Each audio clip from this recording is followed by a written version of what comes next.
Welcome to Fireside Giants. My name is Alex, my co-host here, Anthony Rivardo. And today we're going to look at the Giants' salary space. How much money do they have? The health of the situation. We know Joe Schoen has not had the easiest time trying to figure out how to maneuver around the mess that Dave Gettleman left in terms of salary space. A lot of big free agent signings over the last couple of years to supplement awful drafting. Now, that is not how you build a roster, and the foundation of this team is now kind of going through the draft. Last year had a couple of good players will be added to the equation. Aaron Robinson, Kadarius Toney hopefully can remain healthy and provide a lot of value. And Azeez Ojulari, who's looking like a tremendous asset at this point in time. This year you get Evan Neal, you get Kayvon Thibodeau, you got some really nice pieces. Wan'Dale Robinson. We talked about Dane Belton out of Iowa. There's some really, really good talented players from this recent draft class that can make an impact moving forward. A lot of cost-controlled contracts being on rookie deals. But how much money do the Giants currently have? We'll discuss that, the current health, the future health, and how Joe Schoen kind of maneuvered around it to open up a bit of flexibility for the future, because ultimately he had no choice but to purge some of these players the James Bradburys and Logan Ryans of the world, and kind of what that meant for the defense. But some interesting moves that they made and how the future looks a little bit brighter than it once did, Anthony. Before we dive into the good stuff, how are you doing today, my friend?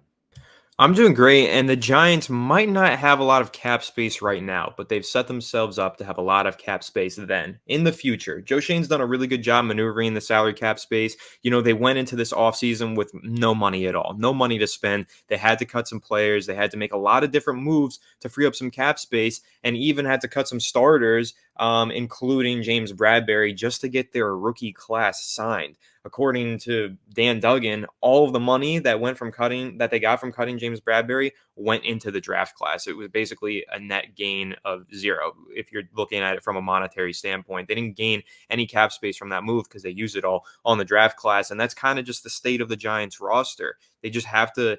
This offseason, they've had to move on from really good players in order to free up cap space just to afford the basic things in life. That's kind of the situation that Dave Gettleman left us in. He signed the big name free agents to huge contracts, and sure, some of those players are really good. I mean, Leonard Williams is definitely one of the best interior defensive linemen in the NFL, but we are paying him over $20 million per season, and it's got us in a really bad salary cap pinch. But what Joe Schoen has done, he tried not to restructure too many contracts. That was something that Dave Gettleman did a lot of restructures. I mean, Joe Schoen had to do it here or there, but for the most part, he's trying to remain constant on things so that he can keep the outs in the current contracts and focus on the young guys who are on those cost-controlled contracts that Alex mentioned. The quarterback position still on a rookie deal, didn't pick up the fifth-year option.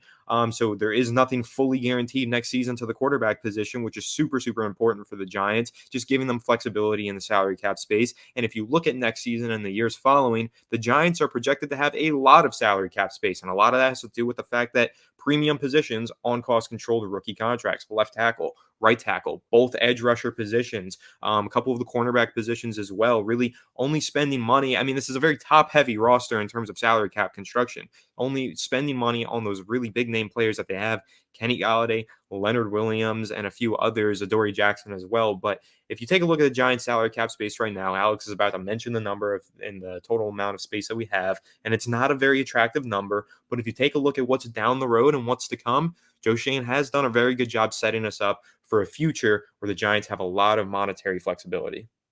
Yeah, I mean, look, guys, before Joe Schoen was hired, we barely had enough money to get a free medium Pepsi from Giant Stadium, okay? We barely had enough to get the free medium Pepsi. In fact, we had negative $7 million going into this offseason. The fact that we've managed to sign 11 players, 2 first-round picks, two top 10 picks for that matter, and multiple free agents, including a 3-year deal for Mark Lewinsky, Tyrod Taylor to supplement Daniel Jones and really help him out, and a couple of other offensive linemen, is absolutely insane.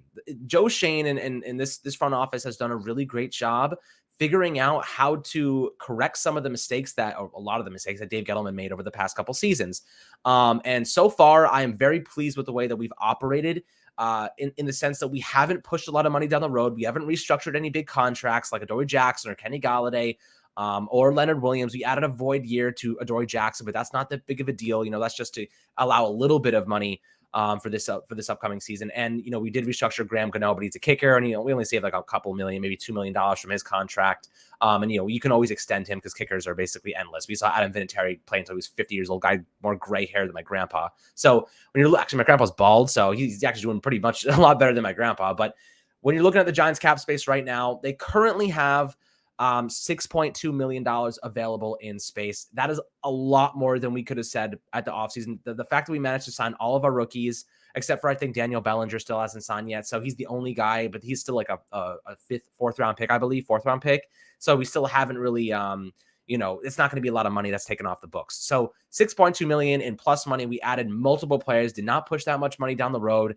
And now we can say next year we are in a much better spot. 2023, we have a projected $53.35 million in available cap space. But that's not all. If the Giants want to release Adoree Jackson, they can save $9 million. And if they want to release Leonard Williams, they can save $18 million. Now, Kenny Golladay is a little bit different. They'd still have a $14.7 million dead money cap hit and only $6.7 million in savings. That contract is pretty bad. He has a void year in his fourth year, which will count a couple million, but ultimately Dave Gettleman had some nice FUs to Joe Schoen as he was walking out the door, as we know. But if they want to release Leonard Williams and Adoree Jackson, they can tack on an extra $27 million in available cap space, which is pretty nice.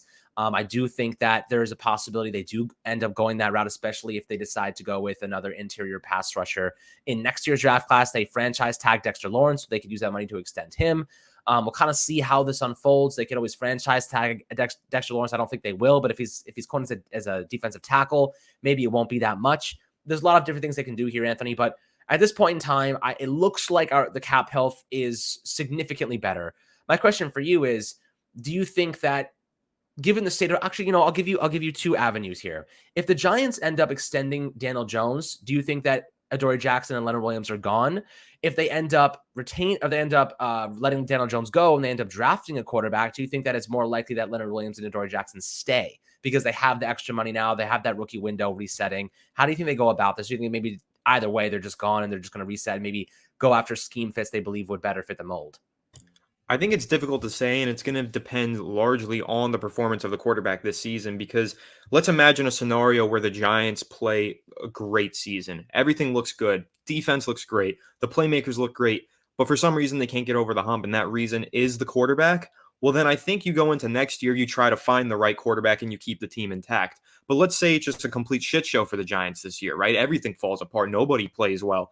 Well, then you're talking about finding a new quarterback and reconstructing the roster at large and getting rid of all of those guys that you have money tied up to. So I really think Daniel Jones' performance this year, I mean, not to put too much pressure on Daniel Jones. I know he's already feeling the pressure because this is his contract year. This is going to decide his future with the Giants and maybe his future status as a starting quarterback in the NFL.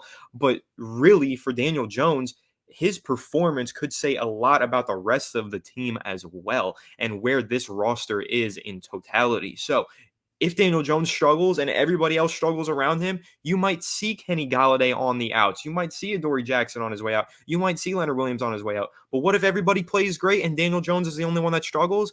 Well, then I think you can see a lot of those guys retained and just relying on the rookie contracts that you have elsewhere and trying to maybe even trade future draft picks to move up, get the quarterback that you want, and putting him in a roster that you already feel is ready to compete. But if you don't feel like that roster is ready to compete, well, then you're probably going to trade these guys away, add extra draft capital so that you can make an easier move up to get your quarterback, or you can just provide more help to the quarterback that you draft. It's really going to depend on the performance of the Giants this upcoming season, because I don't think you can predetermine like, oh yeah, we're definitely moving on from Golladay next season, or we're definitely moving on from Leonard Williams next season. What if Leonard Williams somehow has 20 sacks this year? Well, then every Giants fan in the world is going to want to buy his jersey and is going to want him on the team. It's just, I'm not saying that that's a realistic possibility, but it could happen. And we've seen the Giants make tough decisions with the salary cap space before, but this offseason, we've seen them make moves that helped benefit other areas of the roster. The way that I look at the James Bradberry release, I know there was a lot of Giants fans who were upset by it, right? Because we didn't trade him and we didn't get draft picks out of it.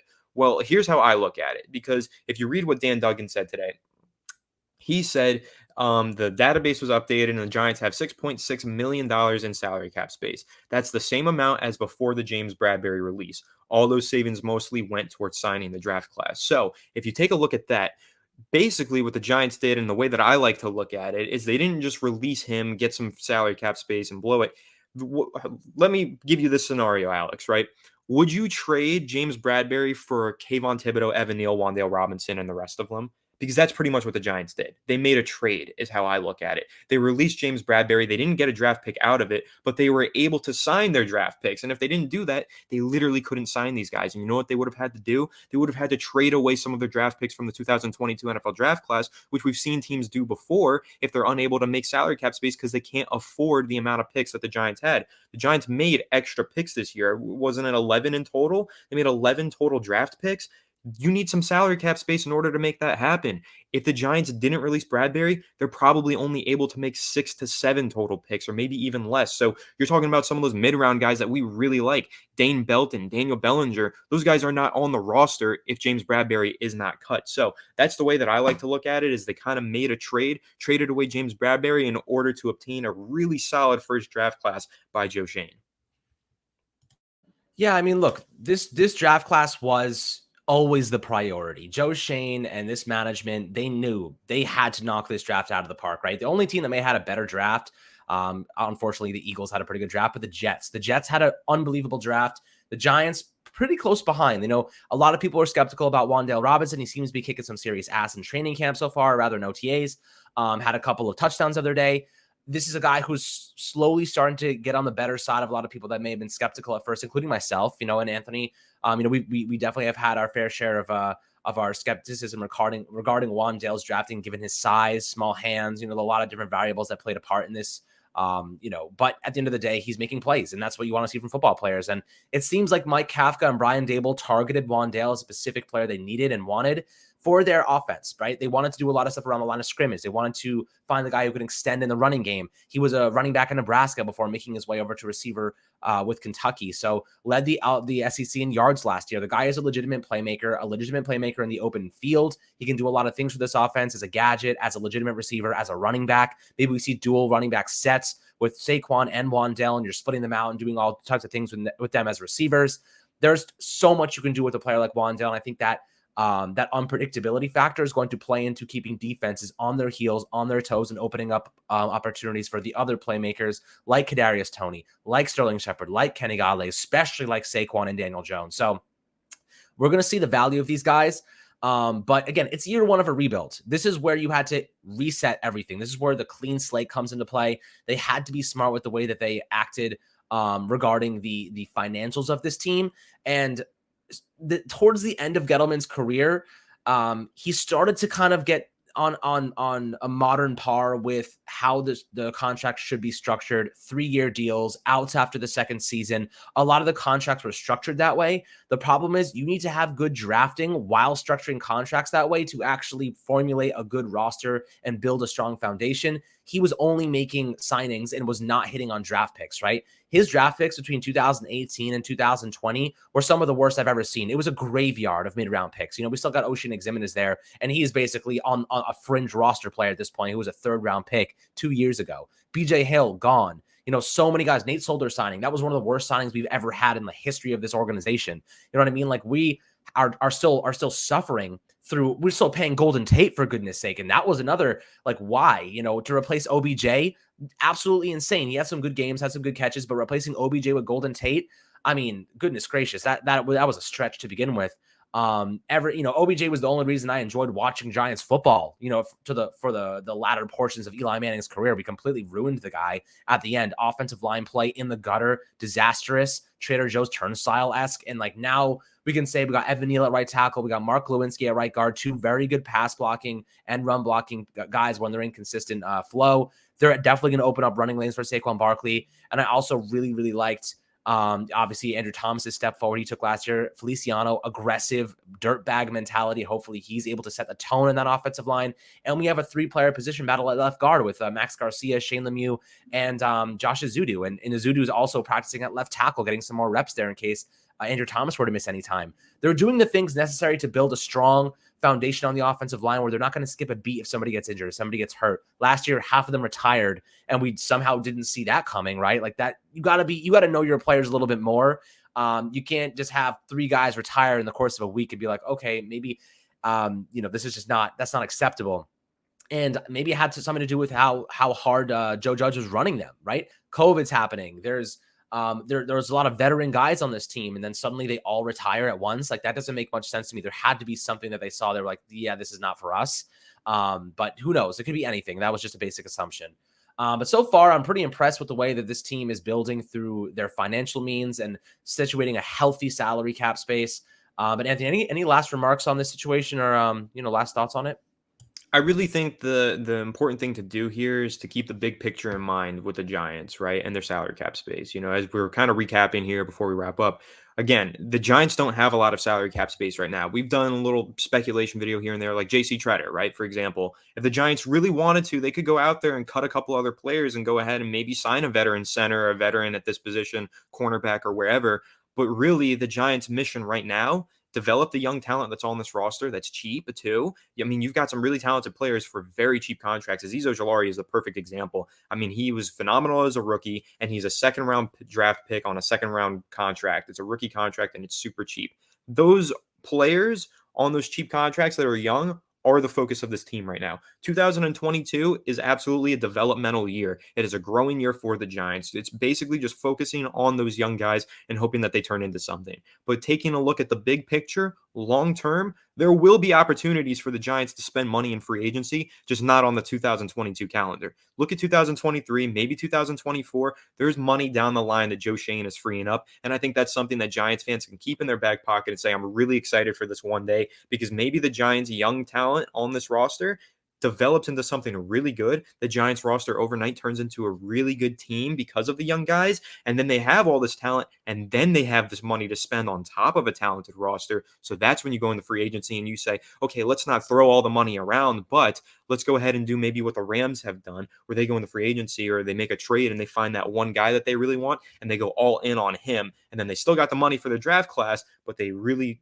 target those superstar players that can push them over the edge and into becoming a Super Bowl team. You've seen a lot of teams do that and have success with that in recent years. And I think if you're looking at the way that the Giants are currently constructing their roster, they're setting themselves up for a future of success where they can spend their money like that on big name players, but do it in a smart way.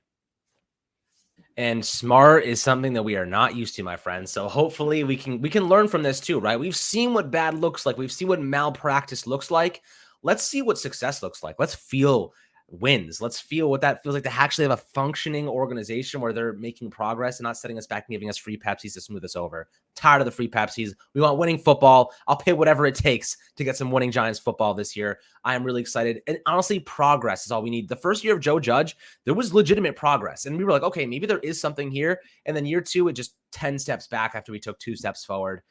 We want to see continuous progress, making the right financial decisions, the right draft decisions, and addressing situations where, we don't have to plug a ton of money into it. We can rather just draft and build those guys up with good coaching. And right now we have some of the most established coaches in football. Brian Daboll, one of the most successful offensive coaches in football. Wink Martindale, historically one of the best defensive coordinators in football. We're going to be attack. We're not going to let the opposition get us on our heels. We're going to be making sure that they're feeling our presence at all times. And that's all you can ask for. Really excited for this upcoming season, guys. Love to hear your opinions below on YouTube regarding the current salary space. If you think they're doing a good job, if you maybe would change some things or do some things here and there. I know, a lot of people were upset about James Bradbury being released, but always love to hear your interaction below on the YouTube comments. Make sure to like and subscribe as always. We'll catch you guys on the next Fireside Giants episode.